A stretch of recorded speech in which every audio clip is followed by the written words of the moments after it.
A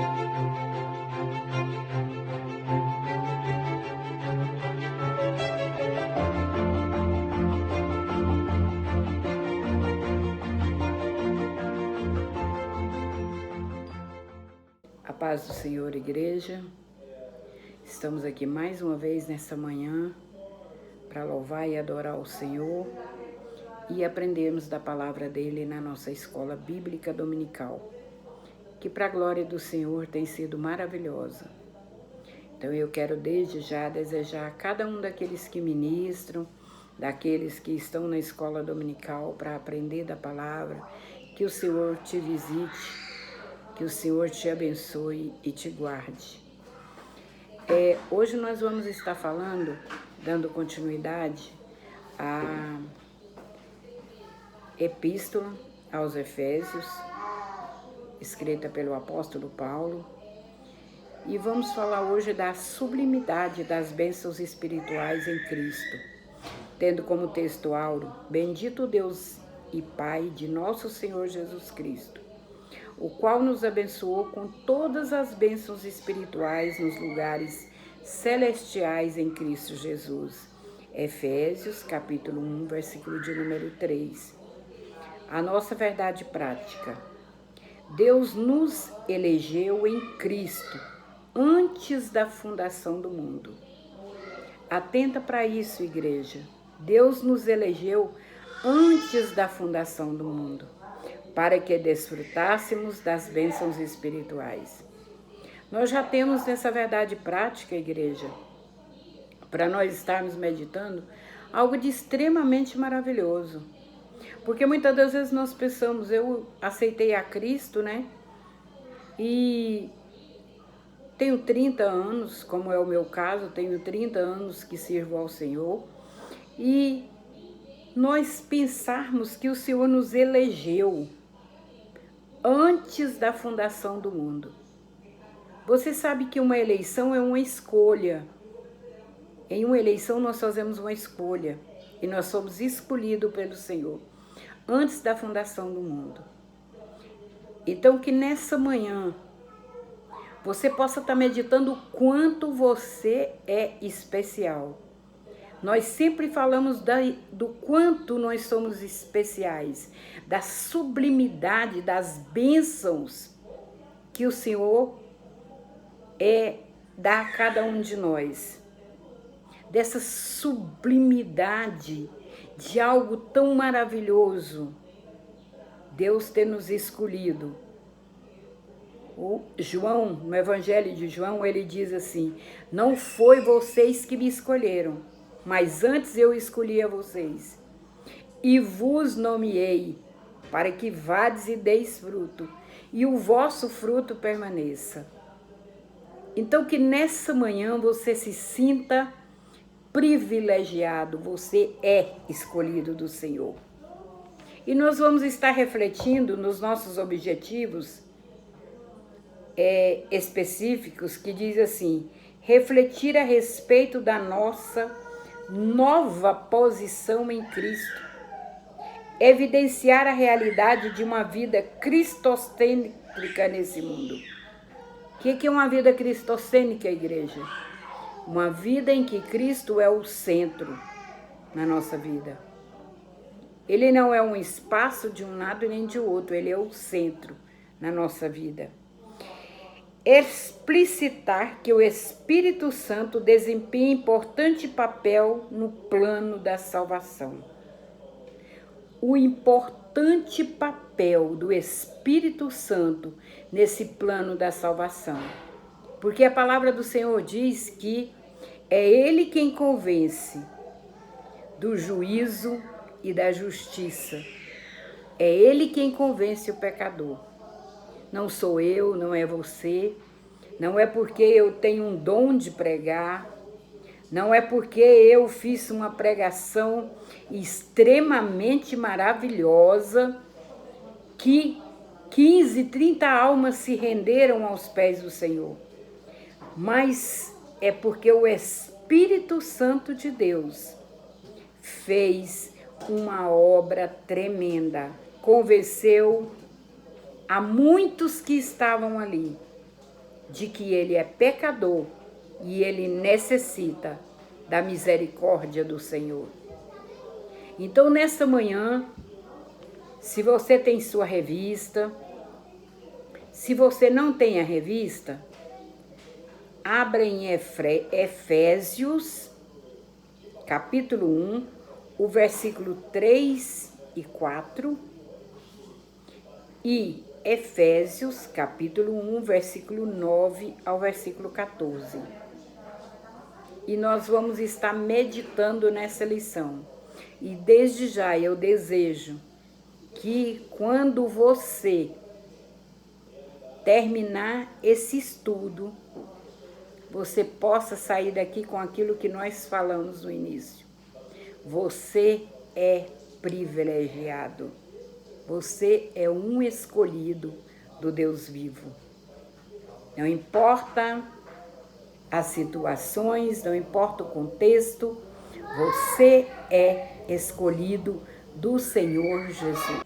Dando continuidade à nova posição em Cristo, o apóstolo Paulo, ele sempre apresenta uma sequência de textos em que caracteriza pela verdadeira adoração e bondade ativa de Deus.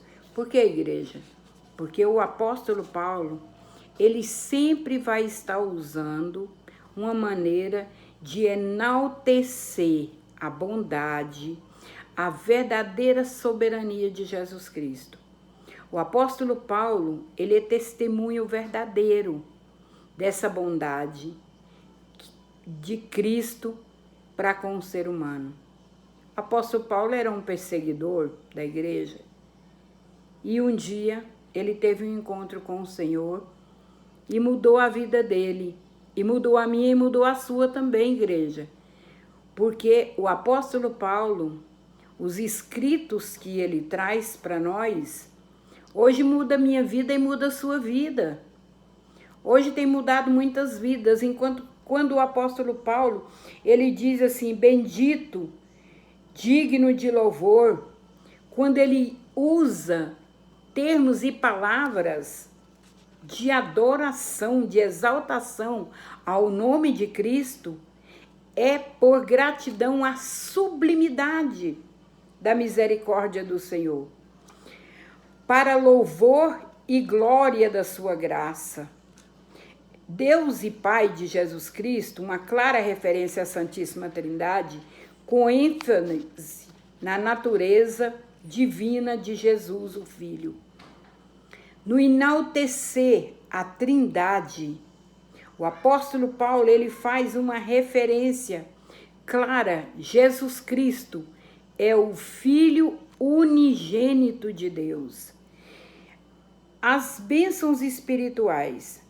Deus nos elegeu para sermos santos, predestinou-nos para sermos filhos, nos fez agradáveis para si, remiu-nos por meio do sangue de Cristo, acolheu-nos por sua vontade redentora, revelou-nos a palavra da verdade, selou-nos com o Espírito Santo da promessa e ainda garantiu a validade dessa promessa. Igreja, que bênçãos espirituais são essas? Muitas das vezes nós falamos, naquele versículo que a gente diz, olha, buscai em primeiro lugar o reino dos céus e a sua justiça, e estas coisas vos serão acrescentadas. Por que o Senhor está dizendo buscai primeiro o reino dos céus? Buscai primeiro as bênçãos espirituais. Porque as necessidades Deus nos vai suprir. Porque se você ler o contexto, você vai encontrar ali que a necessidade é o comer e o vestir. Ou seja, a manutenção da minha vida. Eu não vivo sem comer. E esse comer, quando se diz, fala do comer, do beber. Eu não vivo sem vestir. Existem muitas coisas que englobam esse vestir. Então, mas o que ele está dizendo é o seguinte, busque em primeiro lugar essas coisas, essas bênçãos espirituais. Ele nos predestinou para sermos filhos, filhos por adoção através de Jesus Cristo. Ele nos remiu por meio do sangue de Cristo. Não existe remissão de pecado.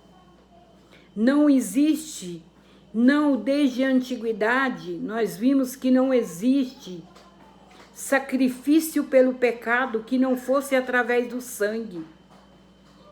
E esse sangue, o sangue de Jesus Cristo, que foi de uma vez por toda, ele remiu-nos do pecado.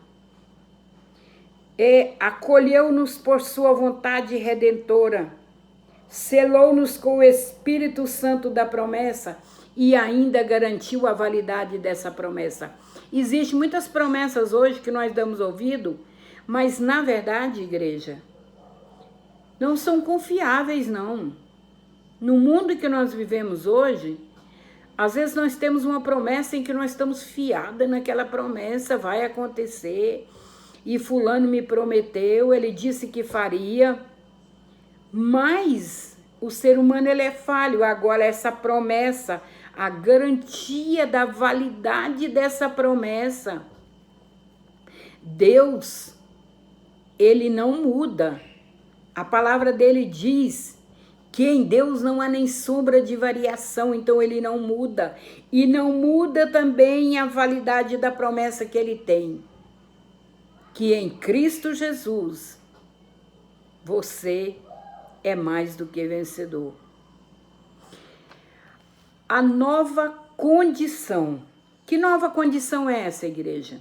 A nossa revista aqui diz assim: a expressão em Cristo significa que somos abençoados com toda bênção espiritual a partir de sua pessoa e obra realizada no Calvário. João, capítulo 1, versículo de número 3 e 4 nos diz assim: e todas as coisas foram feitas por ele, e sem ele nada do que foi feito se fez. A luz resplandeceu nas trevas, e as trevas não prevaleceram contra ela. Então, igreja, a obra realizada no Calvário, através de Cristo, porque sem ele nada seria feito. Nada do que foi feito poderia acontecer sem Cristo. E a luz que resplandeceu nas trevas, Jesus Cristo, essas trevas nunca vão apagar. Por mais que as trevas tentem, militem, ela nunca vai apagar essa luz, que é Jesus Cristo. Ele é a luz, ele é o caminho, ele é a verdade. E sem Jesus, e sem ser através dele, não existe salvação. E isto relaciona-se ainda com a experiência da conversão. Em 2 Coríntios, no capítulo 5, versículo 17, nos diz que Deus nos faz nova criatura em Cristo Jesus. Eu posso dizer para você que eu sempre digo que testemunho bom é o meu, das experiências que eu tenho de nova criatura, de quando eu conheci a Cristo como meu único e suficiente Salvador, como Deus fez tudo diferente na minha vida.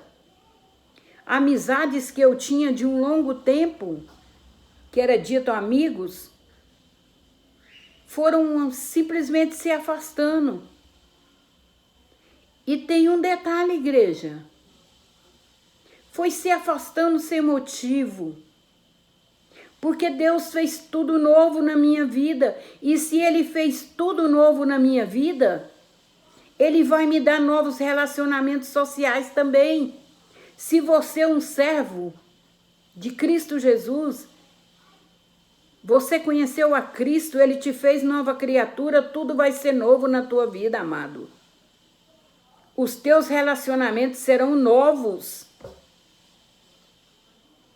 E comigo Deus fez assim, Ele não faz só comigo, Ele faz com todo mundo. Agora eu quero te dizer o seguinte, você pode ter muitos amigos que às vezes você pensa, Se eu aceitar Jesus, vai ficar difícil para mim, porque e os meus amigos? O Senhor me deu uma nova família em Cristo Jesus. Hoje eu tenho tantos amigos, hoje eu tenho uma nova família. Deus fez tudo novo na minha vida. Deus fez uma mudança em mim, de dentro para fora, não foi de fora para dentro. E é essa nova criatura que Deus faz. Ele faz daquele que era a escória da sociedade. Ele faz homens e mulheres de honra para estar testificando que só Ele é Deus. E Ele é Deus que muda, e Ele é Deus que traz a sublimidade das bênçãos espirituais para a minha e para a sua vida. E caracteriza pela salvação em Cristo, e por isso desfrutamos de todos os benefícios advindo dessa redenção. Eu desfruto desse benefício advindo da redenção, e eu sei que você que está hoje na escola dominical tem também usufruído desses benefícios. Às vezes as pessoas pensam que o benefício que a gente recebe por aceitar Cristo como Salvador é nunca mais ficar doente, é nunca mais ter um problema de desemprego. Não, amado. O que Ele promete para nós são sublimidade de bênçãos espirituais. E quando está tudo bem espiritualmente na nossa vida, mesmo que as coisas não estejam andando muito bem, você sabe em quem você crê. E como Jó diz, eu sei que o meu Redentor vive e por fim ele há de se levantar. Oh, glória a Deus! Você tem essa expectativa, essa esperança em Cristo Jesus. No segundo tópico, uma vida cristocêntrica nesse mundo, que você desde já sabe que não é muito fácil. Ter Cristo como o centro da sua vida nesse mundo de hoje. Mas Jesus já tinha falado para nós, olha, é o seguinte, esse mundo jaz o maligno. Mas eu vou dizer uma coisa para você, meu amado. Eu vou dizer uma coisa para você, minha amada. Isso é Cristo dizendo para mim e para você, hoje e sempre. No mundo vocês vão ter aflição, viu? Mas vocês lembram o tempo todo quem vocês são. Para que vocês foram chamados? E o que tem para vocês? Então, quando o Senhor, Ele diz assim, descobrindo-nos o mistério da sua vontade, sinaliza a revelação da verdade que estava oculta aos santos de Deus. Essa verdade diz respeito aos decretos eternos de Deus, que Deus planejara para sua soberana vontade, com o propósito de salvar os pecadores. Você sabe que Jesus Cristo, Ele veio primeiramente para os judeus, que é o povo escolhido de Deus. Ele escolheu uma nação no meio de um povo, chamou um homem e fez dele uma nação. Ele chamou Abraão e dele ele fez uma nação, e essa nação eleita. Mas a palavra do Senhor diz que ele veio para o que eram os seus, e os seus o rejeitaram. Então, a todos quanto o aceitaram, ele deu-lhes o poder de serem feitos filhos de Deus. E esse amor imenso de Deus, esse amor sublime de Deus para com a humanidade, fez com que ele entregasse o único filho dele. Em João 3,16, na nossa revista, a palavra do Senhor nos diz que Deus amou o mundo de tal maneira que Ele deu o seu Filho unigênito, para que todo aquele que nele crê não pereça, mas tenha a vida eterna. Hoje você que está ouvindo esse estudo da Escola Bíblica Dominical, pode às vezes ainda ficar preocupado, pensando, né? em muitas coisas, mas eu queria te falar que Deus só tinha um filho e deu ele para morrer pelo meu e pelo seu pecado. E que hoje ainda é tempo de salvação. Hoje ainda é tempo de você usufruir da sublimidade, das bênçãos, da misericórdia do Senhor, sendo nova criatura em Cristo Jesus. Essa vontade divina é revelada segundo o seu beneplácito, isto é, de acordo com o que lhe agrada fazer, por amor e misericórdia. Sua vontade foi executada conforme o seu desígnio por intermédio de Cristo, para que o Filho em tudo tivesse a preeminência, ou seja, o primeiro lugar.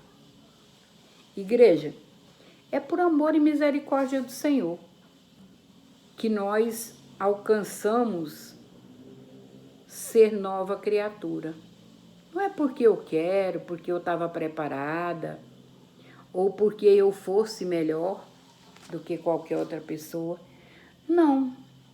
O Senhor me escolheu, o Senhor me chamou. Revelou essa palavra no meu coração. E eu fui pelejar. Não é que nós sejamos sem falhas, não. Nós somos falhos e como somos. Mas o Senhor, Ele nos concedeu a oportunidade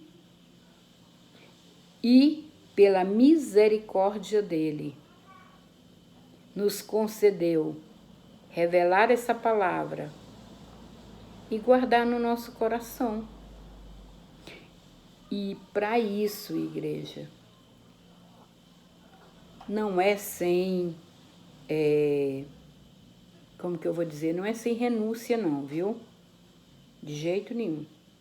Muita gente pensa que servir a Deus, Deus me chamou para ser feliz. Então, Ele quer me ver feliz. Então eu tenho que fazer tudo que me deixa feliz.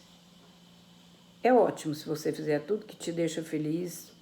Amém, maravilhoso para você. Mas nem sempre isso vai acontecer. Nem sempre você vai conseguir fazer a obra de Deus porque você está muito feliz. Ou porque você está muito bem, ou porque você está muito saudável.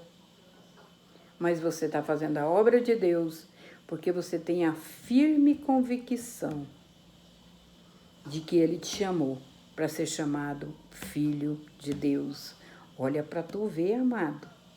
Ser chamado filho de Deus. E sabe do que Ele é dono? De tudo. Ele é dono de tudo. Então, amado, guarda no teu coração. Quando diz aqui, implica dizer que todo o universo, céus e terra, estarão submissos à autoridade e soberania de Cristo. Todo o universo, céus e terra, estão submissos à vontade de Deus. Deus falou para Elias, Elias, vai lá e avisa que por 3 anos e meio não vai chover, viu? Elias foi lá e disse, 3 anos e meio não choveu. Ele disse, agora diz, Elias, vai chover, pode correr. Não tem nenhuma nuvem no céu, mas vai chover. E choveu. O Senhor disse no Egito, 7 anos de fome, 7 anos de escassez. Coloque aí um homem que seja inteligente e que dele venha a sabedoria de Deus para manter viva essa nação. E foi assim que o povo de Deus foi parar no Egito. Jacó e a família dele. Porque a igreja, tudo funciona de acordo com a vontade de Deus. Se Ele quiser, Ele cerra os céus e não chove. Se Se Ele quiser, Ele manda chuva como um dilúvio e destrói muita coisa. Se Ele quiser, porque tudo está no querer, na vontade de Deus Todo-Poderoso. Cristo é a cabeça da igreja, como também Ele é a cabeça do universo. Ele é a cabeça e Ele comanda todo um corpo, segundo a vontade dEle. Aqui a palavra grega para tempo não é cronos, que traz uma ideia de cronologia, mas kairos, que se refere ao tempo divino previamente determinado, para que todas as coisas estejam sob o domínio de Cristo. Há um tempo determinado, igreja. Esse tempo determinado, kairos, é o tempo, kairos ou kairos, é o tempo de Deus. A Bíblia diz que 1000 anos para Deus é como um dia, e um dia é como 1000 anos. Então o tempo de Deus não é o tempo que eu e que você conhecemos. Para Ele o tempo não existe, Ele é de eternidade a eternidade. Então, quando nós referimos a acontecimentos, certa vez os discípulos perguntaram para Jesus, quando todas aquelas coisas iriam acontecer, quais sinais eles deveriam ver da vinda de Cristo? Ai, muita gente disse, nossa, Jesus não sabia. E Jesus não sabe. Não. Ele é Deus, 100% Deus e 100% homem, enquanto ele estava aqui. Hoje ele é 100% Deus, sabendo tudo que eu e que você passamos de angústia, passamos de aflição, porque ele passou. Então ele sabe de tudo que nós passamos. É por isso que ele diz, sempre, igreja, ele está orientando o povo dele a acalmar o coração e esperar. Porque é uma coisa que o Senhor disse, foi assim. Quando nós vimos todas essas coisas acontecendo, que coisas?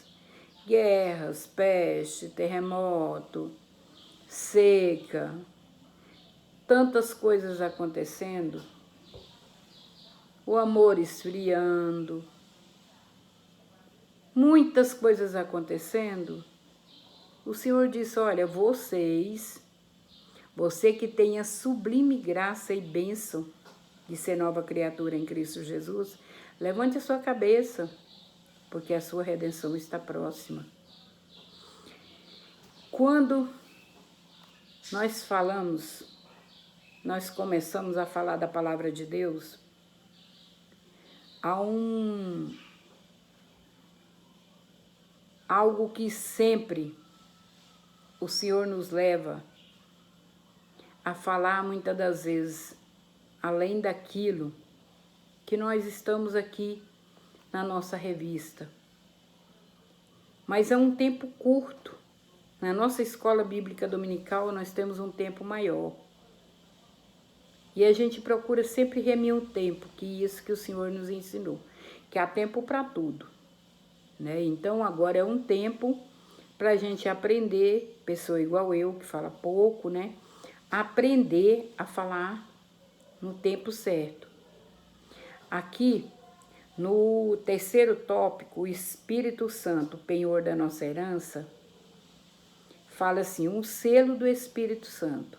Aquele que ouve a palavra de Deus, o Evangelho da salvação, e que por meio da fé se rende a Cristo, recebe o selo do Espírito Santo no momento da conversão, no momento em que você aceita Cristo como Salvador. Há uma curiosidade, né, que nos tempos bíblicos o selo ele era usado como sinal de posse pessoal. Olha, quando nós aceitamos a Cristo, nós recebemos um selo. Esse selo é o Espírito Santo de Deus, que já te coloca como o seguinte, você é propriedade de alguém. Então, você recebeu o selo de Cristo, você é propriedade de Deus. Quando você pega uma mercadoria e você olha ali, você vê um selo. De quem que é essa, de que mercadoria, de onde que vem essa mercadoria? Nós costumamos a chamar de marca. De que marca é essa aqui? Aquela marca, ela pertence a uma determinada empresa. Então, até hoje, o selo, ele determina uma propriedade. Ele determina a quem pertence. E você, meu amado irmão, pertence a Deus. Você tem o selo do Espírito Santo. Muitas pessoas dizem que o selo do Espírito Santo é o batismo no Espírito Santo. Não. Você aceita Cristo como Salvador, você já tem a sua salvação.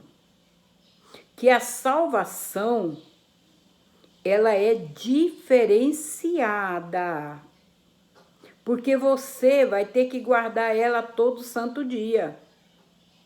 Uma vez salvo, não é salvo para sempre não, amado. Você tem que guardar, você tem que vigiar, você tem que orar. A palavra do Senhor lá em Apocalipse diz que é ser fiel até a morte, eu dar-te-ei a coroa da justiça. É fiel até a morte. Não é só ser fiel um tempinho, não. Apocalipse, capítulo 2, o versículo 11, ratificando, ser fiel até a morte e dar-te-ei a coroa da vida. A coroa da vida, vida eterna. Agora, o batismo com o Espírito Santo é uma experiência que está à disposição do crente. E é uma das experiências mais maravilhosas. Mas, amado, você é salvo se você não for batizado no Espírito Santo. Você é salvo em Cristo Jesus. Se você guardar a sua salvação, vigiar, você é salvo em Cristo Jesus. E até a morte você vai receber a sua coroa de vida. Agora, o que nós temos é, em seguida aqui, o penhor da nossa herança. Nós sabemos o que é penhor. Quem aqui que nunca ouviu falar em penhor? Penhor é algo que você deixa, por exemplo, eu estava procurando saber se eu penhorar ouro na caixa, quanto que eu recebo? Ah, não recebo quase nada. Você deixa um ouro lá como garantia, pega um dinheirinho. Se você quiser, você vai lá de novo para pegar seu ouro, você tem que pagar. Só que aqui, o depósito, penhor, a garantia, né, é o Espírito Santo. Paulo ensina que o Espírito Santo é o depósito que garante a nossa herança em Cristo. O Espírito Santo é que garante a tua herança. Você tem guardada lá, meu amado. Você, a única coisa que você dá em troca é a entrega por inteiro para Cristo Jesus. Porque também ele não aceita ninguém pela metade. Ou você é integralmente de Cristo, ou então você não é. Deus não aceita que nós sejamos um pouquinho de Cristo e um pouquinho do mundo, não. Eu sou, como Josué diz, eu e minha casa servimos ao Senhor. Então, eu tomo posição diante de Deus. Eu e minha casa servimos ao Senhor. Nem todos nós podemos dizer isso. Mas a integralidade do eu sirvo ao Senhor. Eu tenho colocado Cristo como centro da minha vida. Isso quer dizer que o crente está salvo para sempre, independente de sua conduta, mas que a redenção está válida aos eleitos em Cristo que permanecem fiéis. Olha, isso quer dizer que independente de sua conduta, mas que a redenção é válida aos eleitos em Cristo. Independente da sua conduta, irmão. Não depende da sua conduta de salvo. Você vai depender da conduta que você vai manifestar, a sua vida, a sua caminhada, porque Jesus Cristo, ele disse o seguinte, que nisto conhecerão que sois meus discípulos, se vos amardes uns aos outros. Então, como nós somos conhecidos que nós somos discípulos de Jesus Cristo? Se nós vivermos em união, um não querendo ser mais que o outro, mas todos juntos querendo um objetivo comum, que é morar no céu. Que o Senhor te abençoe, que o Senhor nos ajude, porque às vezes a gente fica com aquela saudade doída, né, igreja? É bom conversar, é bom falar, é bom quando termina o culto, você tá ali e as pessoas chegarem, conversarem com você. É muito bom. Falta muito esse afeto, esse calor humano. Mas eu tenho certeza, confiança, que o Senhor Jesus vai nos proporcionar, muito em breve, de nós estarmos unidos.